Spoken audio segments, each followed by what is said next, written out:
Bonjour chers élèves, notre séquence d'aujourd'hui porte sur la comparaison des fractions. Alors chers élèves, comme dans la séquence passée, où nous avons parlé de la notion de fraction, comment simplifier une fraction et comment reconnaître les fractions irréductibles, aujourd'hui nous allons aborder la comparaison des fractions. Donc ici, pour comparer les fractions, nous aurons deux cas.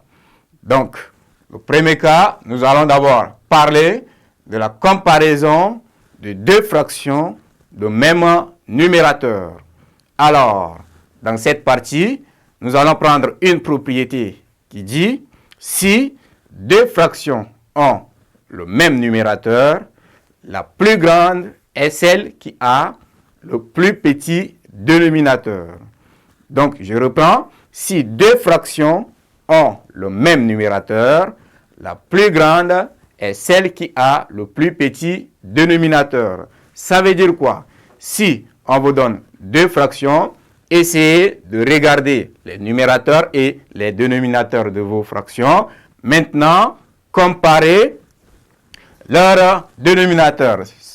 Là, nous avons ici, nous avons un exemple, 10 sur 7 et vous avez 10 sur 2. Voilà, nous avons les deux fractions.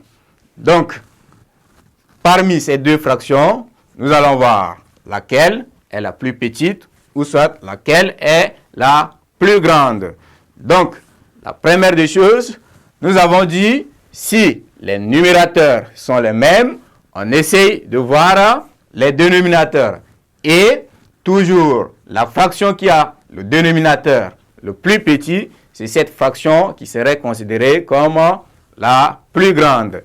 Donc, ici, nous remarquons que 10 sur 7, entre 7 et 2, c'est 7 qui est plus grand. 2 est le plus petit nombre. Donc, 10 sur 7 serait plus petit que 10 sur 2.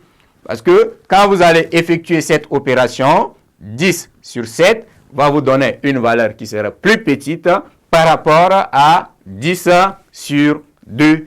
Donc, ainsi, chers élèves, retenez bien, pour comparer deux fractions ayant même numérateur, il faut prendre maintenant la fraction qui a le dénominateur le plus petit comme la plus grande fraction.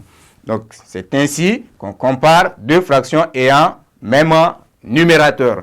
Alors, nous abordons maintenant comment comparer deux fractions de même dénominateur.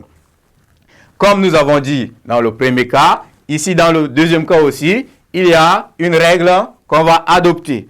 Donc, maintenant, nous allons parler de cette propriété. Alors, nous disons que si deux fractions ont le même dénominateur, la plus grande est celle qui a le plus grand numérateur. Donc, ici, vous avez, par exemple, 5 sur 13 et 1 sur 13. Donc, maintenant, dans le cas où les dénominateurs sont les mêmes et que les numérateurs sont différents, on prend le numérateur le plus grand. Donc, ici, vous allez avoir 5 sur 13 serait plus grand par rapport à 1 sur 13. Donc, maintenant, regardez bien. Bien sûr que vous avez les mêmes dénominateurs, mais les numérateurs sont différents. Là, vous voyez que 5 est plus grand que 1. Donc, évidemment, 5 sur 13 serait toujours plus grand que 1 sur 13. Donc, la fraction 5 treizièmes est plus grand que la fraction 1 sur 13. Ainsi, chers élèves, prend fin cette séquence. À la séquence prochaine.